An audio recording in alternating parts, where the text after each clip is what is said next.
는 산발랏과 도비아와 아라비아 사람들과 암몬 사람들과 아스 사람들이 예루살렘 성이 중수되어 그 쾌락한 곳이 수보되어 간다함을 믿고 심히 분하여라고 되어 있어요. 이 산발랏과 그 일당은 심히 분하여 있습니다. 이게 분해하는 상태예요. 막 화가 났습니다. 이 하나님의 백성의 원수들은 자기들이 비난하고 조롱하고 위협하면 멈출 줄 알았던 예루살렘 성벽 재건이 계속 진행되자 분노가 극에 달합니다. 하나님의 백성들의 영적 재건은 하나님의 원수들에게는 가장 기분 나쁜 일이요 그들의 화를 돋구는 일입니다. 이때 산발랏과 그 일당은 포기하지 않았습니다. 그들은 주의 백성의 영적 재건이 멈추어지고 완전히 무너질 때까지 가만히 있지 않았어요. 지금까지는 위협과 공갈과 그 다음에 이 조롱 가지고서 영적 재건을 무너뜨리려고 했지만 계속 영적 재건이 진행되자 이 분노가 극에 달하였습니다. 근데 멈추지 않는 것이 이제들은 영적 재건의 방해를 위하여 두 번째 무기를 사용합니다. 첫 번째 무기는 우리가 이미 검토한 것처럼 조롱과 비난과 협박이었습니다. 그러나 지금 두 번째 무기는 자신들끼리 연합 전선을 형성하는 것이 그리고 영적 재건을 방해하기 위한 구체적인 계획을 짜기 시작합니다. 사랑하는 여러분, 시기와 질투는 언제나 서로 연합을 하는 특징이 있습니다. 자기네들끼리 서로 사랑하는 것도 아니면서 그들의 공동대적을 무너뜨리기 위해 방금까지도 경쟁자였던 자들과 서로 하나가 되어서 연합전선을 펴니다. 하나님을 대항하는 자들은 가만두면 자기네들끼리 싸우는데 하나님의 역사가 나타나면 하나님을 대항하기 위하여 그들이 연합되는 이상한 현상들이 나타나는 것이 본문 7절을 보니 지금까지는 산발랏, 도비아, 게셈이 사마리아 군대 앞에서 떠버렸는데요. 이 7절을 보면 주의 백성들이 성벽을 계속 재건하여 나가자 누가 동참하는지 보십시오. 아라비아 사람들, 암몬 사람들, 아스도 사람들이 합세를 하는 것을 발견할 수 있습니다. 갑자기 확 늘어나는 것이. 즉 바벨론에서 포로로 있다가 돌아온 유다 사람들 외에 유대 땅에 거하는 거의 모든 사람들이 다 하나가 되고 있습니다. 이들은 흥분했고 급기야 예루살렘으로 직접 쳐들어가 영적 재건을 방해하기로 계획합니다. 느헤미야 4장 8절 다 함께 꾀하기를, 여기 꾀한다는 것은 작당한 것이죠. 계획한 것입니다. 예루살렘으로 가서 쳐서 요란하게 하자 하기로. 이때 느헤미야는 원수들의 계획을 알게 되자마자 주의 백성들과 함께 기도하기 시작합니다. 함께 기도하는 것이 얼마나 엄청난지 몰라요. 함께 기도하는 것. 우리가 지난번에 함께 금식기도 들어가서 하였어요. 금식기도하고 올라왔더니 여러 가지 기쁜 소식들이 많이 있어요. 함께 기도하고 함께. 그리고 저들의 악한 계획에 구체적으로 대항하기 위하여 선한 계획을 도모해야 돼요. 악한 계획이 진행되면 이쪽에서도 선한 계획이 도모돼야 됩니다. 악한 계획은 작당이고요. 선한 계획은 도모입니다. 여러분 이 은행 강도범들이 얼마나 오랫동안 계획한지 아십니까? 은행을 하나 털기 위해서 수개월 동안 연구합니다. 이런 계획이 들어갈 때는 우리가 그 계획 들어갔다는 걸 알 때는 선한 사람들도 모여서 함께 선한 것을 도모해야 돼요.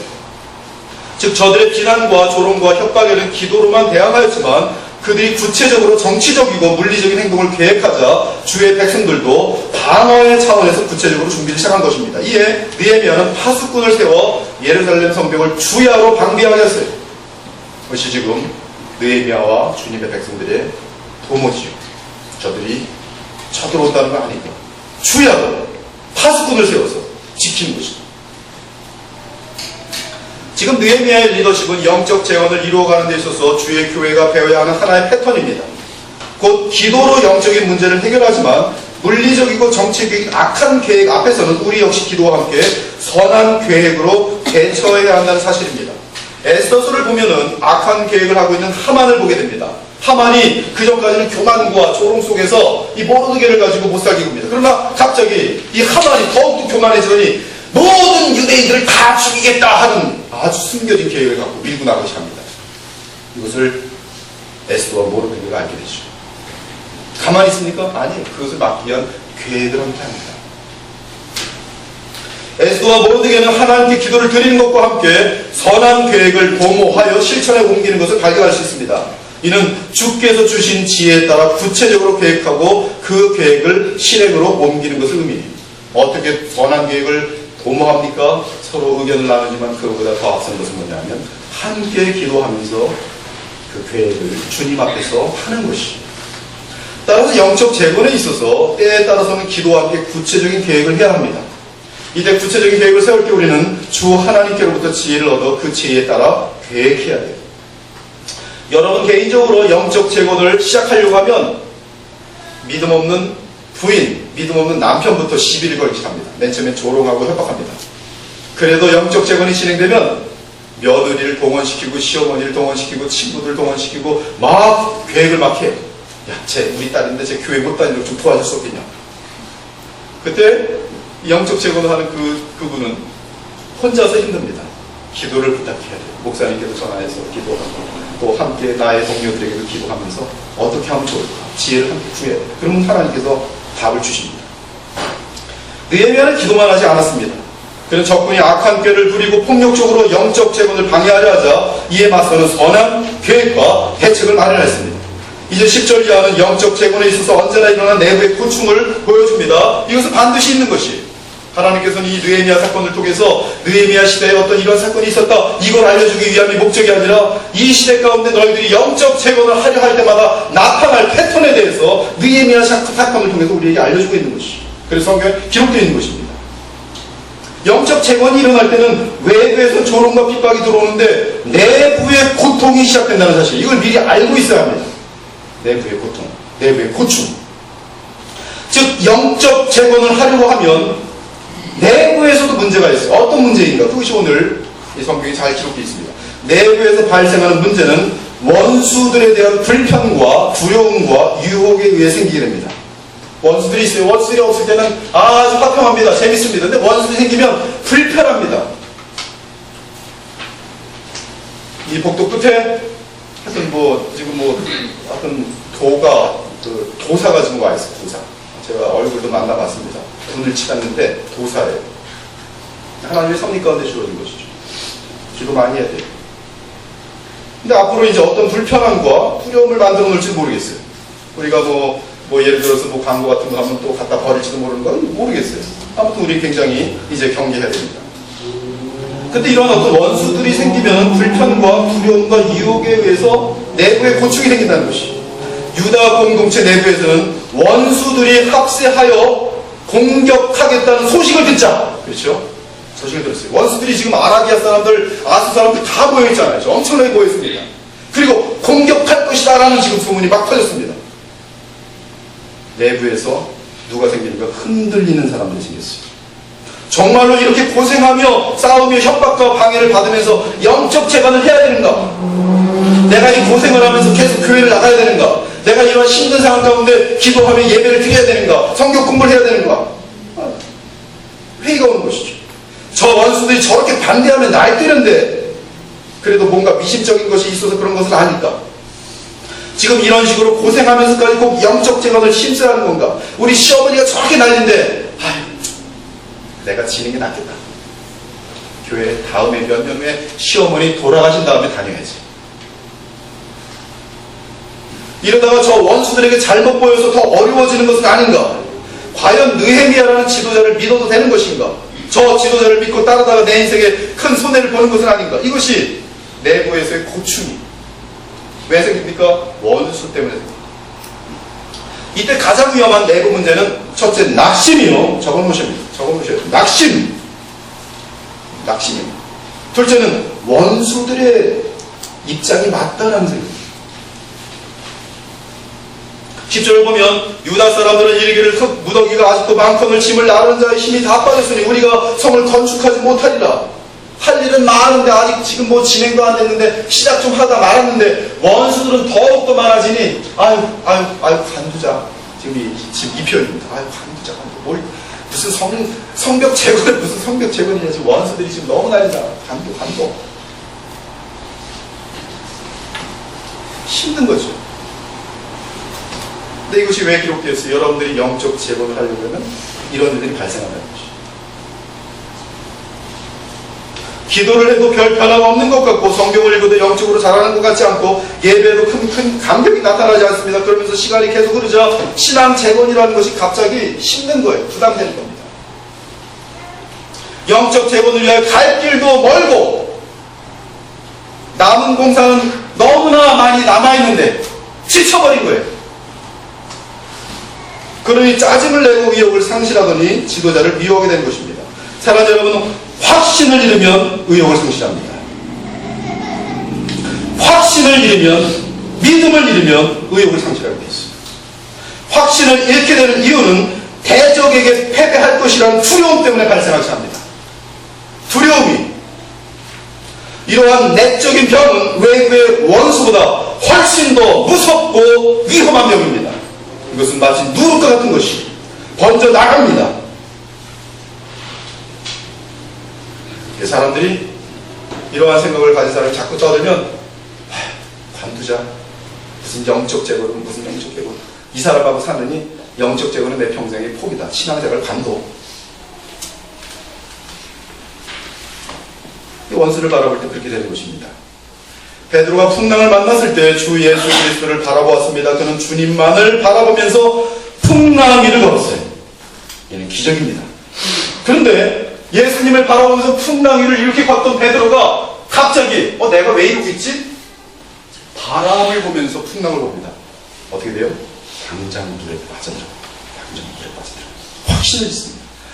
풍랑을 볼 때에 믿음을 잃고 두려움에 빠지더니 확신을 잃고, 내가 왜 뭐 이루고 있지? 그러고 빠져든 거예요.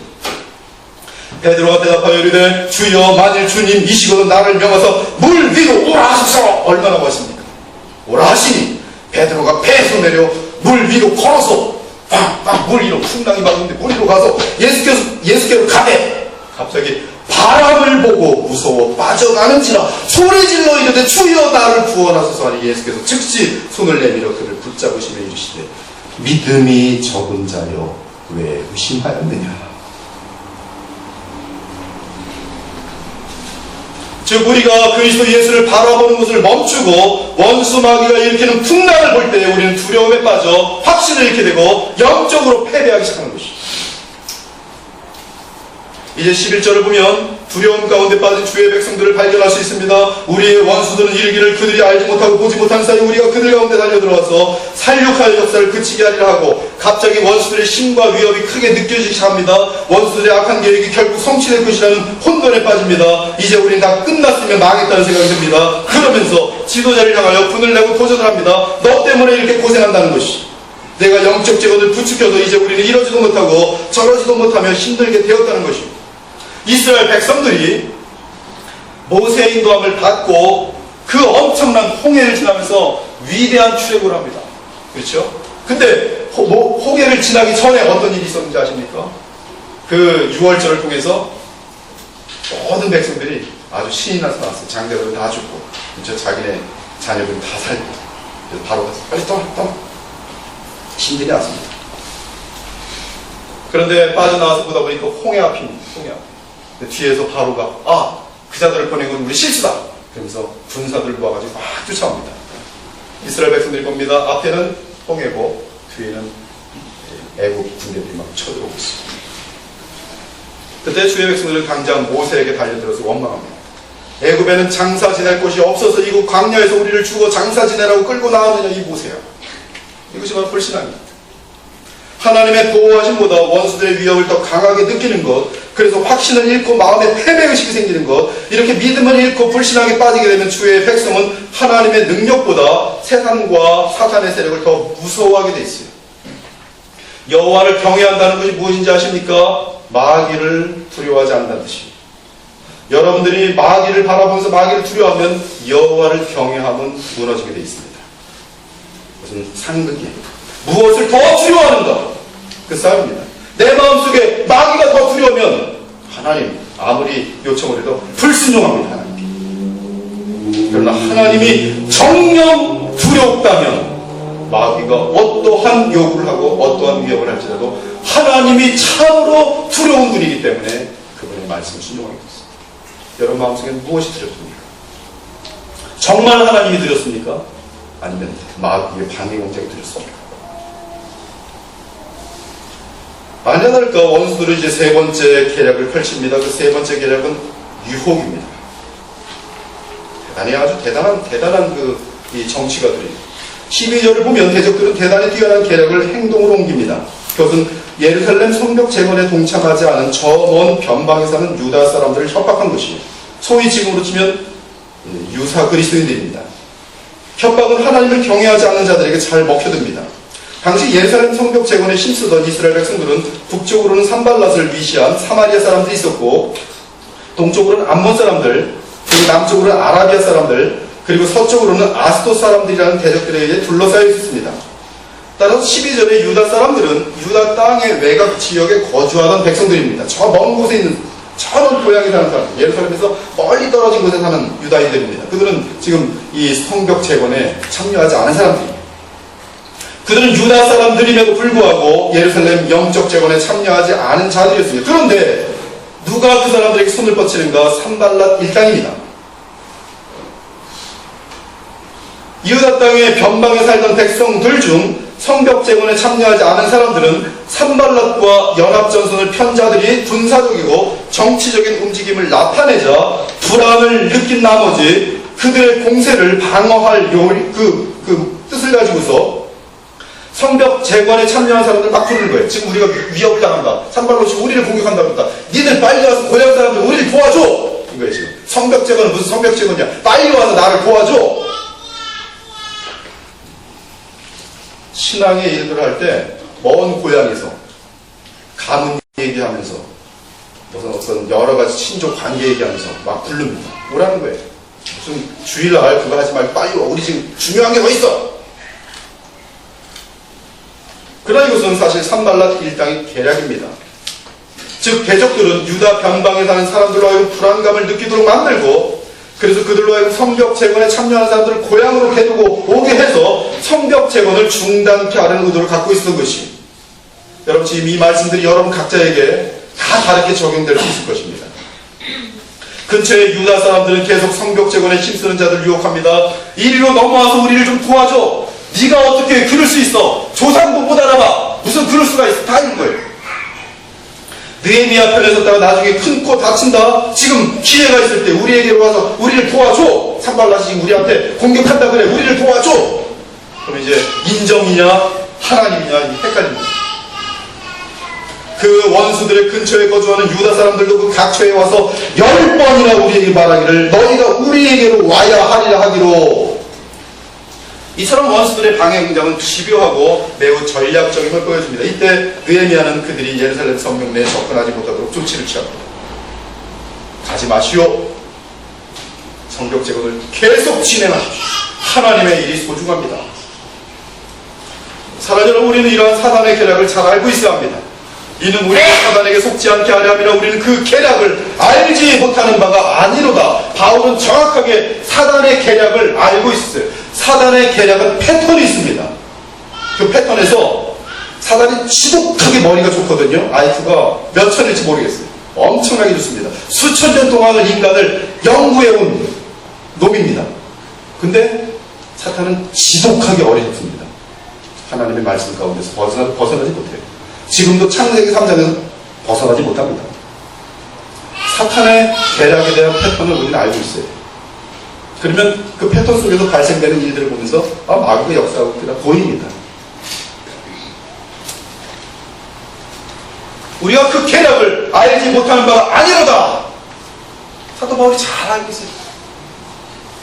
우리는 기도하며 깨어있는 가운데 원수들의 계략에 속아서는 안 됩니다. 낙심케 하고 불평하게 하고 두렵게 하고 나중에는 심지어 자기 편으로 만들려는 사탄의 괴계를 기억해야 하는 것이, 하지만 주를 의지하며 기도하는 하나님의 백성들은 결국 사탄의 역사를 이기고 영적 재건을 계속 진행합니다. 주의 백성들이 함께 기도하고 함께 선한 계획을 도모하면서 하나님께서 세우신 영적 인도자의 지도자의 인도하심을 잘 협력하여 따른다면 결코 사탄의 계략은 주의 백성의 영적 재건 사역을 방해할 수 없는 것이. 13절을 보면 느헤미야는 영적 위기를 신앙적으로 극복합니다. 내가 성벽 뒤에 낮고 넓은 곳에 백성이 그들의 종족을 따라 칼과 창과 활을 가지고 서 있게 하고, 느헤미야는 먼저 하나님의 백성들 중에 골고루 각 지파에 따라 전쟁에 참여하도록 하였습니다. 여기 개역개정은 종족이라고 번역해 나왔는데요, 12지파의 지파라고 번역하는 것이 좀 더 분명합니다. 즉 모든 지파, 이스라엘 모든 12지파의 사람들이 골고루 영적 전쟁에 참여하도록 했다고 볼 수 있습니다. 그들에게 칼과 창과 활을 가지고 서게 했습니다. 이와 같이 느헤미야는 유다 백성들을 무장시키고 방어 태세를 갖추도록 만든 후에 자신이 깨달은 하나님의 말씀으로 그들을 격려하고 도전합니다. 14절, 내가 돌아본 후에 일어나서 귀족들과 민장들과 남은 백성에게 말하기를 너희는 그들을 두려워하지 말고 지극히 크시고 두려우신 주를 기억하고 너희 형제와 자녀와 아내와 집을 위하여 싸우라 하였느냐. 느헤미야가 그들에게 하나님의 말씀을 대언하였습니다. 원수들을 두려워하지 말라. 하나님을 기억하라. 하나님을 두려워하라. 하나님은 더 두렵고 위대하신 분이시다. 우리의 공동체, 즉 우리의 가족과 자녀들과 친구들과 사랑하는 주의 백성들이 있는 이 공동체를 위하여 인내하라, 견뎌라, 싸워라. 그것이 느헤미야의 말씀. 가만히 보면 공포와 좌절과 낙심과 유혹에 빠지고 있을 때 느헤미야가 한 일은 계속적인 말씀과 기도로 그들 주님께로 돌아오게 하는 것이죠. 오늘 코디들을 세웠습니다. 코디들이 할 일이 무엇입니까? 우리 소두원들의 이야기를 듣고 그들을 계속 하나님의 말씀으로 인도합니다. 느헤미야 한 일입니다. 또한 20절을 보니 느헤미야는 그들에게 확신을 주길, 너희들이 믿음으로 싸울 때 20절 보십시오. 우리 하나님이 우리를 위하여 싸우시리라. 엄청나죠? 그리스도의 보혈 교회 싸움 누가 하십니까? 하나님이 하세요. 우리가 함께 주님을 바라보고 함께 주님을 의지하면 이 교회에 대한 싸움은 하나님이 하시는 거예요. 사람이 하는 것이 아닙니다. 우리 하나님이 우리를 위하여 싸우시리라. 이처럼 느헤미야의 지도력이란 백성들로 하여금 깨어있게 하고 그들로 하여금 계속 하나님을 잊지 않도록 만드는 것이 제일 중요하죠. 주 예수 그리스도를 결코 놓치지 않도록 돕는 것입니다. 그것이 영적 승리의 피.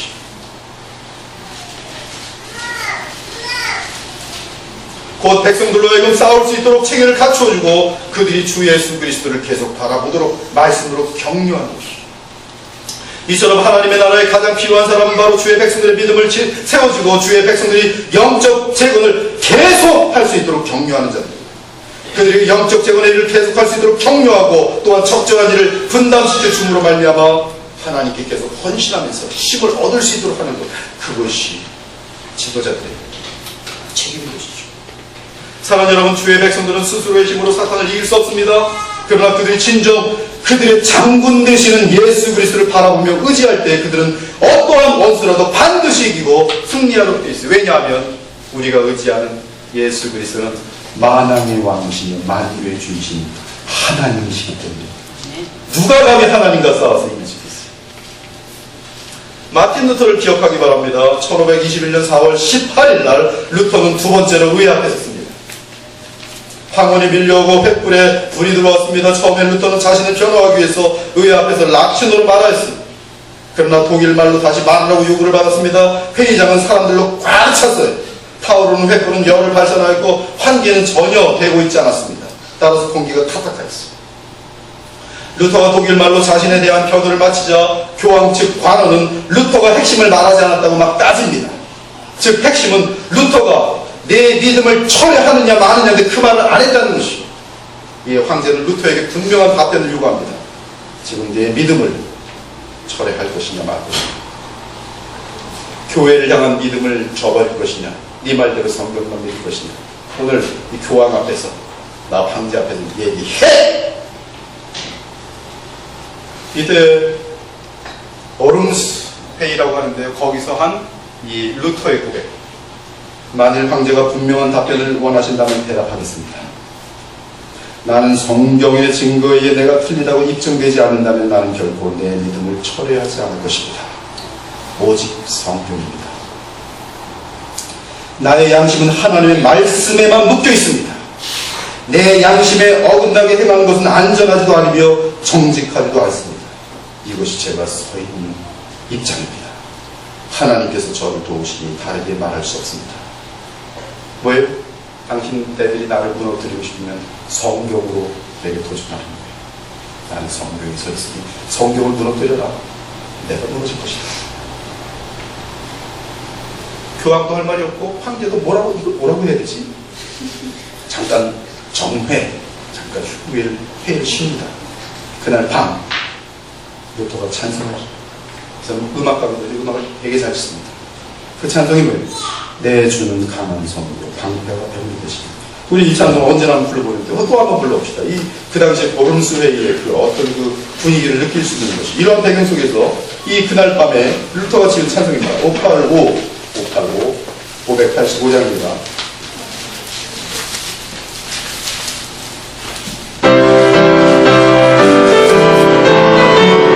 가사를 기억하시면서 한번 찬송해주세요. 4절까지 3절까지 다 합니다.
불가능한 상황입니다. 친척과 재물과 명예와 생명을 다 빼앗긴 때도 진리는 살 것이다. 오직 성경.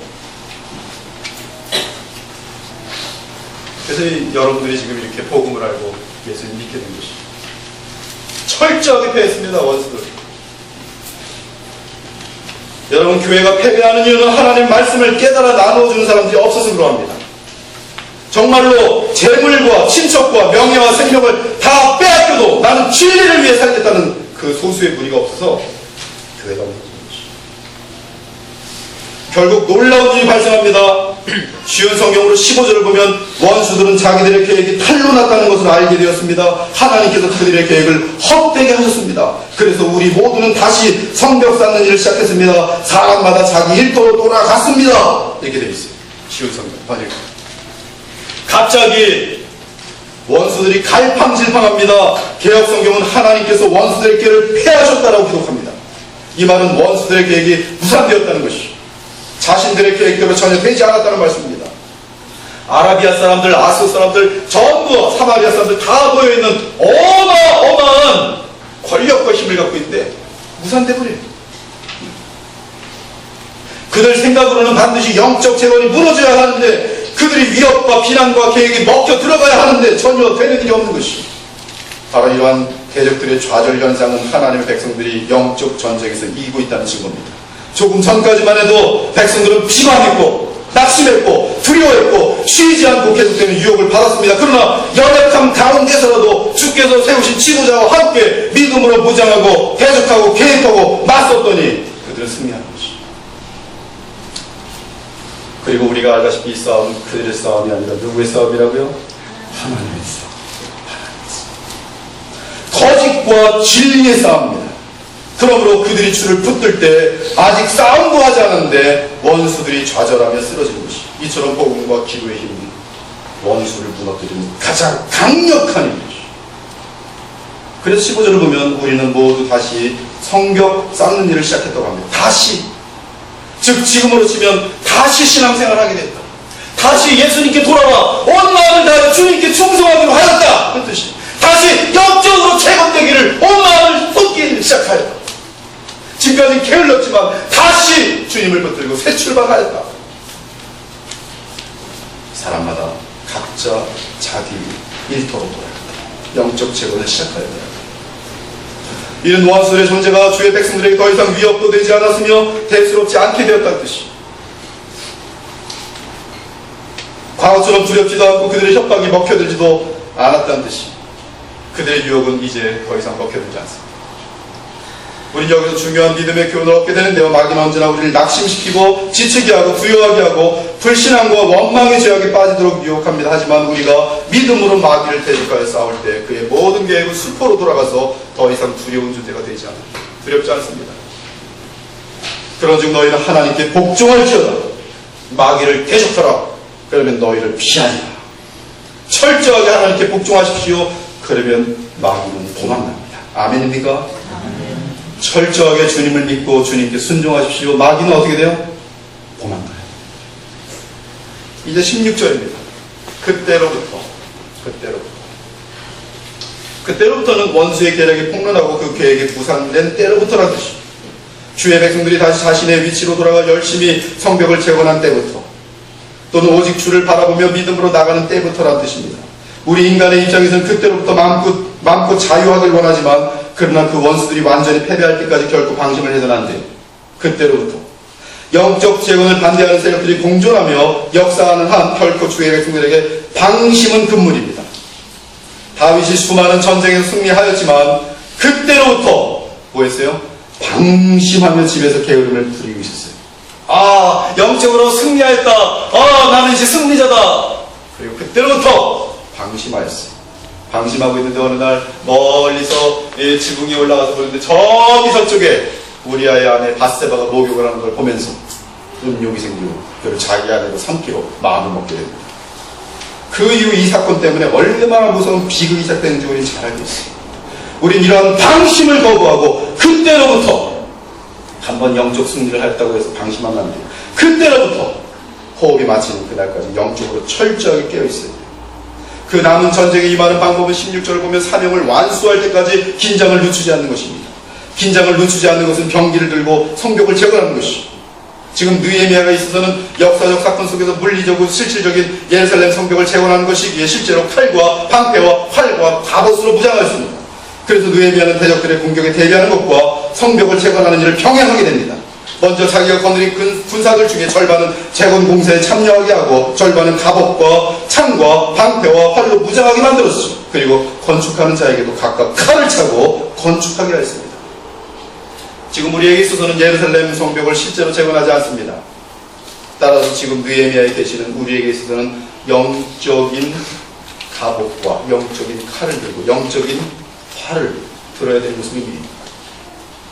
즉 공동체의 영적인 싸움이 진행 중이면 한번 승리하였을지라도 그때로부터 방심하지 말고 오히려 더 언제든지 원수는 공격할 수 있구나.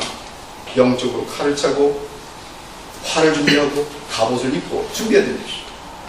바울이 말합니다. 우리의 씨름은 혈과 육을 상대하는 것이 아니오 통치자들과 권세들과 이 어둠의 세상 주관자들과 하늘에 있는 악의 영들을 상대하며 그러므로 하나님의 전신갑주를 취하라. 이는 악한 날에 너희가 능히 대적하고 모든 일을 행한 후에 서기 위함이라.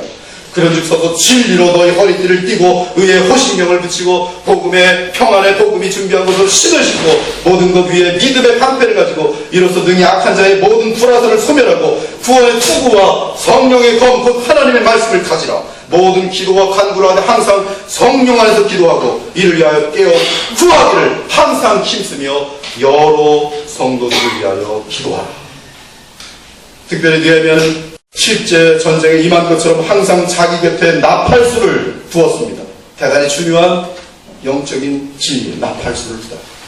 영적 재건을 하는데 원수의 공격을 한번 받았습니다. 이겼습니다. 이제부터 느헤미야는 나팔수를 두었죠. 나팔수를 두었다는 게 무슨 소리입니까? 전투 태세에 들어갔다는 거예요. 전투 태세.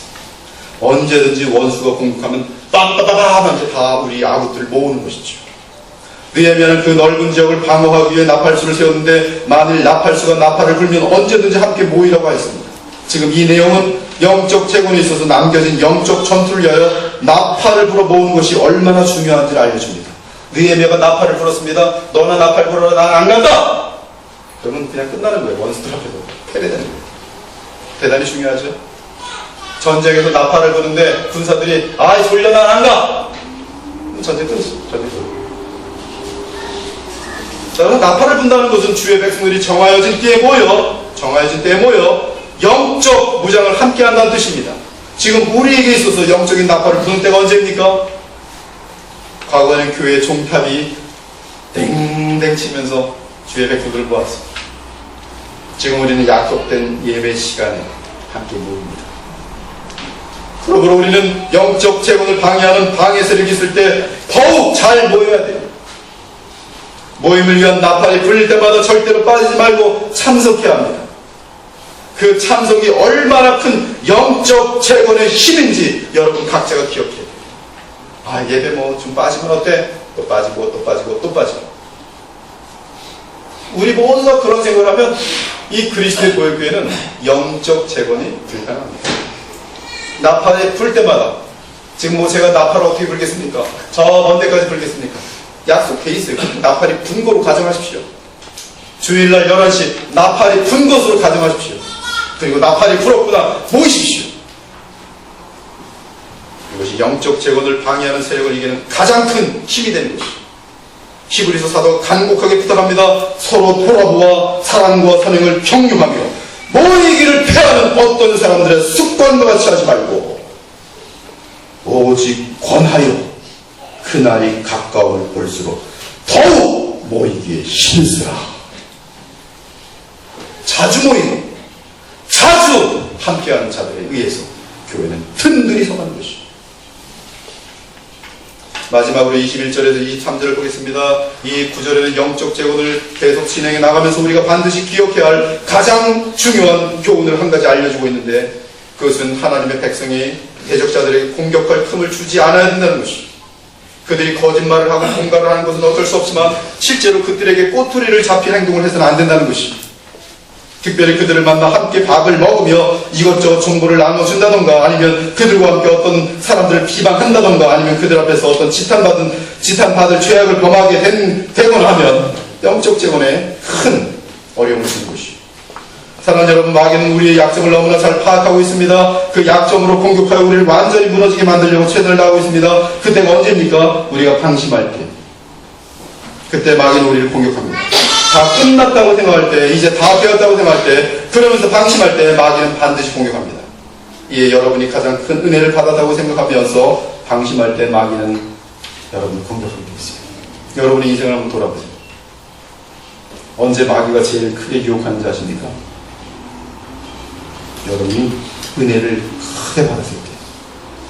언제 베드로에게 마귀가 들어가는지 아십니까? 주는 그리스도시요 살아계신 하나님의 아들이십니다. 멋있게 뻥 얘기했는데 그 다음에 마귀가 훅 들어가서 예수님 십자가에 죽다니요. 아이 무슨 말씀이십니까? 예수님께 마귀야 불러. 네, 불러. 누구든지 선줄로 생각하는 자는 넘어질까 조심하라. 그러므로 우리는 자나깨나 질투와 교만, 경계예요. 이는 사단이 공동체를 무너뜨릴 때 가장 많이 사용하는 이유입니다. 아직 영적 재건의 대적이 남아있다면 방심은 금물입니다. 그들에게 절대로 공격할 비밀을 주어서는 안 돼요.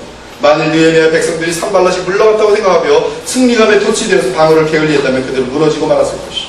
그러므로 그때로부터 승리한 그때로부터 뭘 해요? 승리하였으니 놀자! 압니까? 아니면 승리한 그때로부터 더욱 깨어있자. 1번이 맞아요? 2번이 맞아요? 2번이 맞죠. 고삐를 풀지 말고 원수에게 비밀을 주지 않는 그런 주의 백성들의 시를 예수님의 이름으로 축원합니다. 기도하겠습니다. 오늘 우리는 영적인 전쟁에 계속되는 그런 싸움을 영적